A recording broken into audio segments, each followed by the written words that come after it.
Okay. My name is Julie Mavity Maddalena. I am a doctoral student in religious ethics, writing my dissertation on single working class mothers and dynamics of class, race, and gender in the U.S. political economy.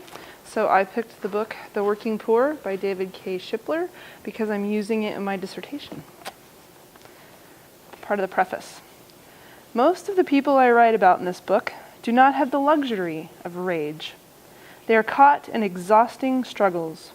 Their wages do not lift them far enough from poverty to improve their lives, and their lives, in turn, hold them back. The term by which they are usually described, working poor, should be an oxymoron. No one who works hard should be poor in America. In 1997, as the country's prosperity soared, I set out to find working people who had been left behind. I found them in black neighborhoods in Washington, D.C., and white neighborhoods in New Hampshire, in factories and job training centers in Cleveland and Chicago, in housing projects in Akron and Los Angeles, in malnutrition clinics in Boston and Baltimore, in California sweatshops, and in North Carolina fields.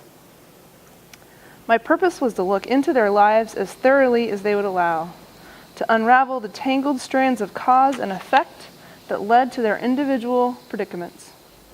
Some I encountered only once or twice, but others I have followed for 5 or 6 years into the present, and checking with them again and again as the economic boom has collapsed and recession has set in, and as they have gone through promotions and bankruptcies, marriage and divorce, childbirth and death in the family.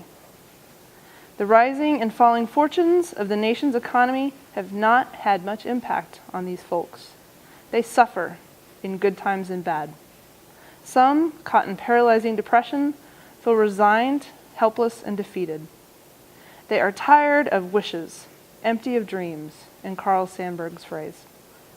Others, however, are proudly driven by their dreams and determination, by belief in the power of work.